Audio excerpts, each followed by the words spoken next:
कक्षा 12वीं की स्टूडेंट फाइनली आपका यहाँ भौतिक विज्ञान का पीरियड परीक्षा 2024-25 पेपर लेके आ चुके हैं। आप लोग बहुत सारे यहाँ पर कमेंट आ रहे थे कि भौतिक विज्ञान पेपर लाओ, तो फाइनली आपका पेपर आ चुका और इसी वीडियो में आपका संपूर्ण उत्तर सहित यहाँ पेपर कराया जाएगा। ठीक है, तो इस वीडियो को आपको ध्यान से देखना है और साथ ही वीडियो को लाइक कर लीजिए, चैनल को सब्सक्राइब कर लीजिए। आप यहाँ पर देखते पीरियड परीक्षा 2024-25 कक्षा 12वीं विषय भौतिक विज्ञान। ठीक है, मार्क्स आपका 70 नंबर का रहेगा, समय आपका यहाँ पर 3 घंटे रहेगा और साथ ही आपको यहाँ पर थोड़ा जूम करके दिखाते हैं जिससे आप यहाँ पर अच्छे देख पाएंगे। और आपके यहाँ पर निर्देश आते हैं। ठीक है, सही प्रश्न अनिवार्य है। दूसरा आता प्रश्न क्रमांक 1 से 3। ठीक है, 1 से 3 तक के लिए प्रत्येक प्रश्न पर 6 अंक तथा उनके उप प्रश्न पर 1 अंक निर्धारित है। ठीक है, और प्रश्न क्रमांक 4 से 5 तक के लिए प्रत्येक प्रश्न पर 5 अंक तथा उसके उप प्रश्न पर 1 अंक आवंटित है। इस तरह से आपके निर्देश आते हैं, तो आप निर्देश पढ़ लीजिएगा। अब चलिए, आपका जो यहाँ पेपर रहेगा वो हिंदी इंग्लिश वजन दोनों में रहेगा। तो आपके यहाँ पर आते हैं। ठीक है, प्रत्येक प्रश्न के लिए दिए गए विकल्प में सही विकल्प चुनकर लिखिए जो कि आपके 6 नंबर के रहेंगे। ठीक है, तो आप यहाँ पर देख लीजिए, पहला था वायु का पराविद्युतांक है। तो आपको वायु का पराविद्युतांक बताना कितना होता है। तो इसका आपका पहला ऑप्शन आता 8.85 × 10⁻12 कूलाम स्क्वायर। ठीक है, प्रति न्यूटन मीटर स्क्वायर। फिर दूसरा आपका ऑप्शन दिया गया 1। ठीक है, तीसरा आपका अनंत दिया गया। चौथा आपका दिया 9 × 10⁻9। तो जो आपके यहाँ पर दिया वायु का पराविद्युतांक है, तो इसका आंसर आपका 1 हो जाएगा। फिर आपका दूसरा आता है यानी बा आता है एक तरह का विशिष्ट प्रतिरोध निर्भर करता है लंबाई पर बात, और दूसरा आता व्यास पर, और तीसरा द्रव्यमान पर, चौथा आता पदार्थ पर। तो यहाँ पर एक तरह का विशिष्ट प्रतिरोध निर्भर करता है, तो इसका आंसर आपका रहेगा पदार्थ पर। और फिर आप यहाँ पर देख लीजिए, सा आता वृत्तीय धारावाही लूप के कारण उत्पन्न चुंबकीय क्षेत्र की दिशा होगी। तो आपका इसका पहला ऑप्शन आता है लूप के तल की लंबवत, और दूसरा आता लूप के तल में त्रिज्यीय, और तीसरा आता लूप के तल में साख केंद्रित, और चौथा आता लूप के तल में कुछ झुकी हुई। ठीक है, तो जो आपके यहाँ पर दिया गया वृत्तीय धारावाही लूप के कारण उत्पन्न चुंबकीय क्षेत्र की दिशा होगी, तो इसका आंसर आपका दूसरे हो जाएगा। ठीक है, लूप के तल में त्रिज्यीय। फिर आपका यहाँ पर दा वाला ऑप्शन आता है। ठीक है, यानी आपका दा आता है, तो आप यहाँ पर ध्यान से देखते जाइए। ठीक है स्टूडेंट, और आपको यहाँ पर अच्छे से याद करना जो आपके यहाँ पर दिया गया लेंज का नियम आधारित है आवेश संरक्षण के नियम पर, और दूसरा आता संवेग संरक्षण नियम पर, तीसरा आता द्रव्यमान संरक्षण नियम पर, और चौथा आता ऊर्जा संरक्षण नियम पर। तो यहाँ पर लेंज का नियम आधारित है, तो इसका आंसर आपका रहेगा ऊर्जा संरक्षण नियम पर। फिर आपका जो यहाँ पर दिया गया, ठीक है, ई आता है यदि विद्युत चुंबकीय तरंग में विद्युत वेक्टर एक्स दिशा में तथा चुंबकीय वेक्टर वाई दिशा में है, तो उसकी संचरण की दिशा होगी। तो जो आपकी संचरण की दिशा होगी वो आपकी एक्स दिशा में होगी।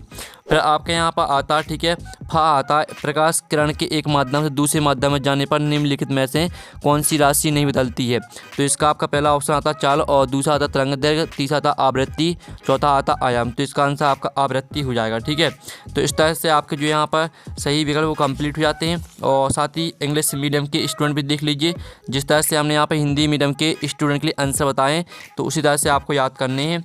अब चलिए आपके आते हैं रिक्त स्थानों की पूर्ति की, जो कि आपके 6 नंबर के रहेंगे। तो आपका यहाँ पहला आता फोटोन का ठीक है, विराम द्रव्यमान डोडो होता है।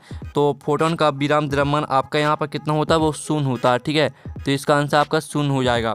फिर आपका दूसरा आता है रेडबर्ग नियतांक आर का मान डोडो होता है।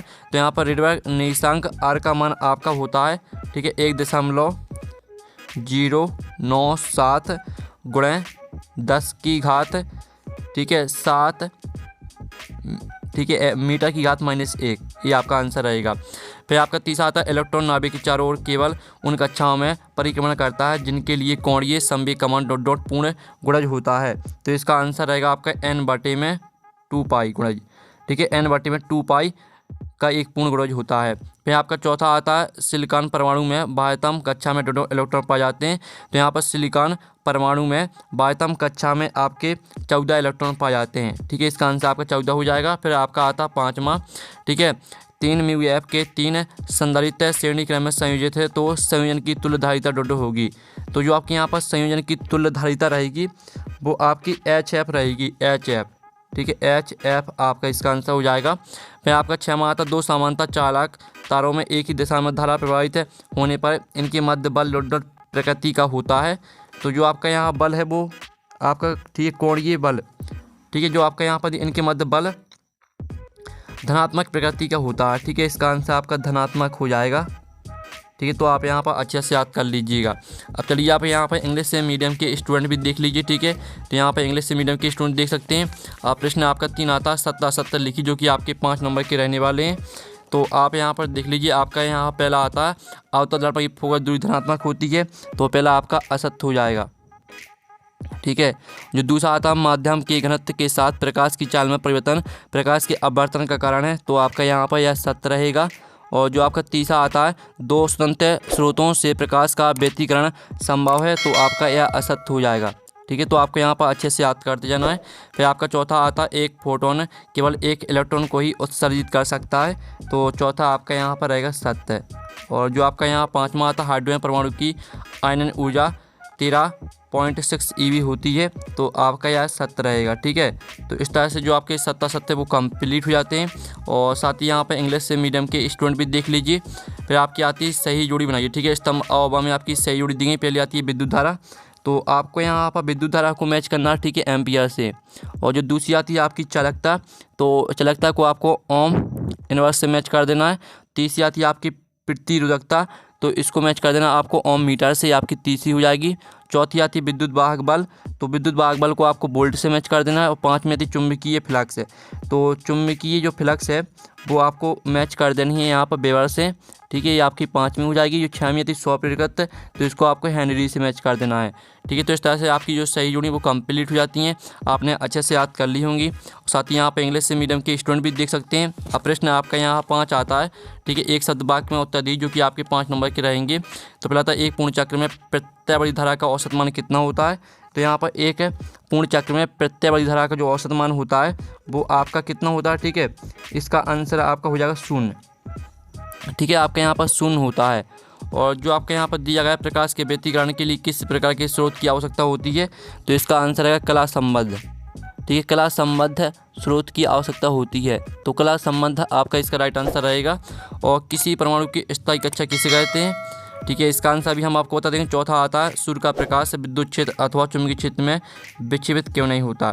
और जो पाँचवा आता है नीले व लाल प्रकाश में से कौन से रंग का प्रकाश प्रिज्म द्वारा अधिक विचलित होता है, तो इसका आंसर है लाल। ठीक है, और जो आपका यहाँ पर तीसरा है और चौथा, इसका आंसर आपको हम वीडियो के लास्ट में बताएंगे। साथ ही यहाँ पर इंग्लिश से मीडियम के स्टूडेंट भी देख सकते हैं। ठीक है, अब चलिए आपके यहाँ प्रश्न देख लेते हैं। तो प्रश्न आपका यहाँ पर 6 आता है, जिसमें आप यहाँ पर देख लीजिए एक बैटरी के सिरों को 9 एम की प्रतिरोध जोड़ने पर उसके सिरों पर विभवांतर 40 वोल्ट से 30 वोल्ट हो जाता है, तो बैटरी का आंतरिक प्रतिरोध ज्ञात कीजिए। तो स्टूडेंट आप यहाँ पर देख लीजिए 6वें क्वेश्चन का आंसर। ठीक है, जिसमें आपका R बराबर 9 ओम। ठीक है, इस तरह से आपके मान दिए, तो इन मानों को आपको सूत्र में रख देना है, तो आपका यहाँ बैटरी का आंतरिक प्रतिरोध 3 ओम आ जाएगा। ठीक है, आपका 6वें क्वेश्चन का आंसर हो जाता है। और साथ ही जो आपके यहाँ पर 6वें का हाथ वाला क्वेश्चन दिया गया कि चलाक में 1 एम्पीयर की धारा प्रवाहित हो रही है, उसके किसी अनुप्रस्थ परिच्छेद से 1 सेकंड में बहने वाले इलेक्ट्रॉन की संख्या ज्ञात कीजिए। तो हम यहाँ पर 6वें का हाथवा का आंसर देख लेते हैं। तो आप यहाँ पर देख लीजिए आपका 6वें का हाथवा का आंसर। ठीक है, तो इस तरह से आपको इसको सॉल्व करना है। इसका आंसर आपका 6.25 × 10 की घात 18 ही आपका आंसर रहेगा। साथ ही आप यहाँ पर देख लीजिए आपका 7वां क्वेश्चन आता है। ठीक है, तो जिसमें आप यहाँ पर देख सकते हैं, तो स्टूडेंट आप यहाँ पर देख लीजिए आपको यहाँ पर ये एम्पियर का परिवर्तनीय नियम लिखिए। तो आप यहाँ पर देख लीजिए किसी बंद वक्र के लिए चुंबकीय क्षेत्र बी वेक्टर का रेखीय समाकलन वक्र द्वारा, ठीक है, वक्र द्वारा घेरे गए क्षेत्रफल में उपस्थित कुल धारा आई का μ0 गुना होता है। ठीक है, इस तरह से पूरा आपका कहलाता है, यहाँ तक याद करना है। फिर जो आपका 7वें का हाथवा आता है संदर्भित निर्देश धारा को रोकता है तथा प्रत्यावर्ती धारा को जाने देता है, क्यों। ठीक है, तो इसका आंसर आप यहाँ पर देख लीजिए संदर्भित निर्देश धारा को रोकता है क्योंकि इसमें आवेश का प्रवाह एक दिशा में होता है। इस तरह से पूरा आपको आसानी से गुजर जाती है, यहाँ तक याद करना है। फिर आप यहाँ पर देख लीजिए आपका 8वां प्रश्न आता है। ठीक है, चुंबकीय फ्लक्स क्या है, इसका ऐसा ही मात्रा लिखिए। तो आप यहाँ पर देख चुंबकीय क्षेत्र में स्थित किसी तल से लंबवत गुजरने वाली कुल बल रेखाओं की संख्या को चुंबकीय फ्लक्स कहते हैं, इसका ऐसा ही मात्रक वेबर है। फिर जो आपके यहाँ पर दिया गया है इसका अथवा लेंज का नियम लिखिए। तो आप यहाँ पर देख सकते हैं लेंज का नियम कहता है कि जब किसी चुंबकीय क्षेत्र में बदलाव होता है तो उससे उत्पन्न होने वाले विद्युत चुंबकीय क्षेत्र की दिशा उस बदलाव का विरोध करती है। इसे विद्युत चुंबकीय प्रेरण का नियम भी कहा जाता है। ठीक है, आपका 8वें का अथवा का आंसर रहेगा। फिर आपका यहाँ पर 9वां क्वेश्चन आता है। ठीक है, अवतल दर्पण उत्तल दर्पण की फोकस दूरी ज्ञात कीजिए।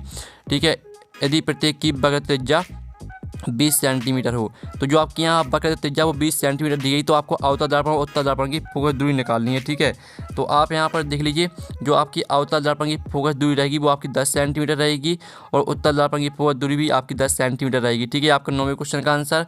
और साथ ही आपका जो यहाँ पर दिया गया 9वें का अथवा, ठीक है। तो जिसमें आपको वायु में प्रकाश की चाल 3 × 10⁸ मीटर प्रति सेकंड है। 1.5 अपवर्तनांक वाले माध्यम में प्रकाश की चाल ज्ञात कीजिए। तो हम यहाँ पर 9वें का अथवा का आंसर देख लेते हैं, ठीक है।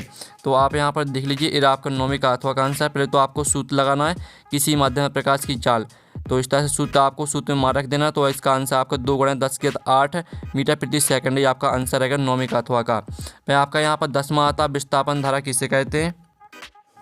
तो आप यहाँ पर देख लीजिए, जब निर्वात या किसी माध्यम से समय के साथ विद्युत फ्लक्स में परिवर्तन होता है तो उत्पन्न धारा को विस्थापन धारा कहते हैं, ठीक है। आपका 10वें क्वेश्चन का आंसर।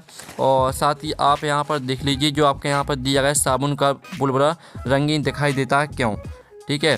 तो हम यहाँ पर देख लेते हैं आपका 10वें का अथवा का आंसर, ठीक है। तो आप यहाँ पर देखिए, बुलबुले की ऊपरी सतह और निचली सतह से परावर्तित किरणें एक दूसरे के साथ व्यतिकरण करती हैं। संपोषी व्यतिकरण को विनाशी व्यतिकरण का बनना तरंग दैर्ध्य पर निर्भर करता है। इस तरह से पूरा आपको रंगीन दिखाई देता है, यहाँ तक याद करना है। और साथ ही आप यहाँ पर देख लीजिए, जो आपके यहाँ पर दिया गया है, ठीक है, डी ब्रोगली तरंग क्या है और डी ब्रोगली तरंग का समीकरण लिखिए, ठीक है। तो आप यहाँ पर देख लीजिए, जो आपके यहाँ पर आंसर रहेगा इसका, ठीक है, 11वें क्वेश्चन का आंसर। तो वो आप यहाँ पर देख लीजिए, प्रत्येक गतिमान कण के साथ तरंग संलग्न होती है। इस तरंग को डी ब्रोगली तरंग या द्रव तरंग कहते हैं, ठीक है। और डी ब्रोगली तरंग का समीकरण निम्न है, λ/h/mv, ये आपका स्टेज समीकरण हो जाता है। और साथ ही आप यहाँ पर देख लीजिए, इसका अथवा आता है, बोर की प्रथम कक्षा में इलेक्ट्रॉन का कोणीय संवेग कितना होता है।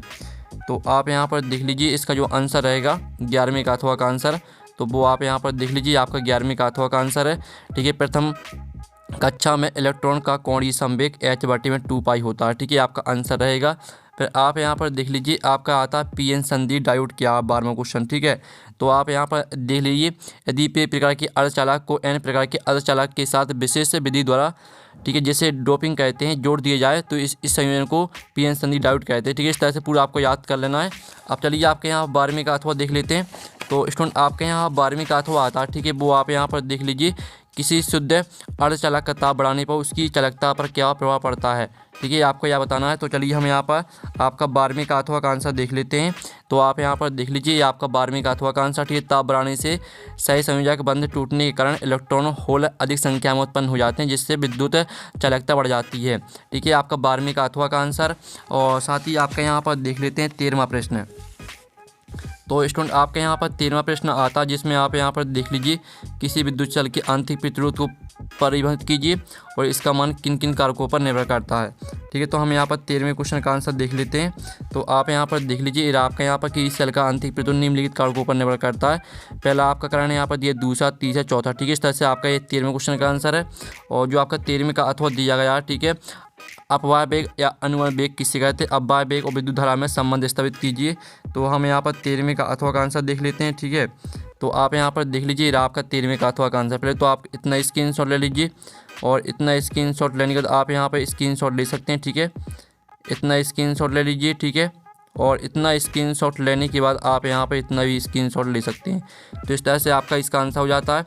फिर 14वां आता है आपका यहाँ बायो सेवर्ट का नियम लिखिए व इसके आधार पर विद्युत धारा की मात्रा को परिभाषित कीजिए, ठीक है। तो हम यहाँ पर देख लेते हैं, और जो आपके यहाँ पर दिया गया, ठीक है स्टूडेंट, आपका यहाँ पर इसका आंसर आपको खुद करना, जो आपका आता है अथवा सिद्ध कीजिए कि प्रत्यवधि धारा का वर्ग माध्यम मूल मान उसके शिखर का मान 1/, ठीक है, 1/2 में √2 गुना होता है। तो चलिए हम यहाँ पर इसका जो आंसर है वो देख लेते हैं।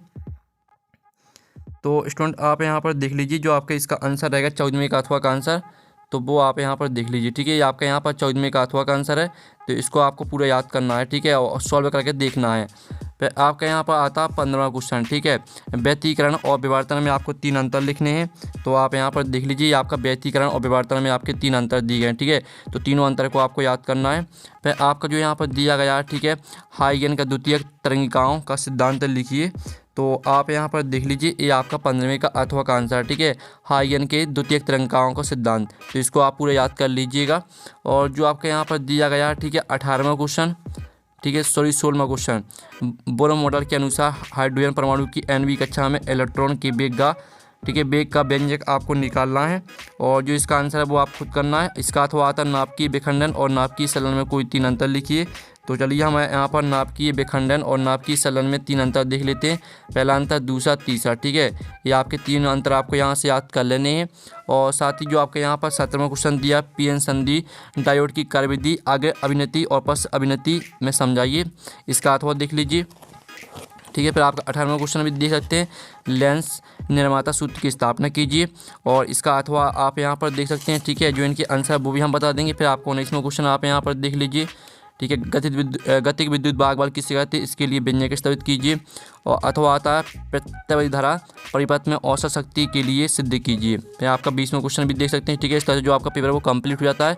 और जो आपके 4 नंबर के क्वेश्चन हैं इनका सॉल्यूशन मिल जाएगा आपको टेलीग्राम ग्रुप में, जिसकी लिंक वीडियो के डिस्क्रिप्शन में दी गई। तो आप टेलीग्राम ग्रुप ज्वाइन कर लीजिए, वहाँ पर आपको पूरा सॉल्यूशन मिल जाएगा। और पेपर का PDF डाउनलोड करना चाहते हैं तो उसकी लिंक भी वीडियो के डिस्क्रिप्शन में दी गई, तो आप वहाँ से पेपर का PDF डाउनलोड कर सकते हैं। तो हम नेक्स्ट वीडियो में, थैंक्स फॉर वॉचिंग।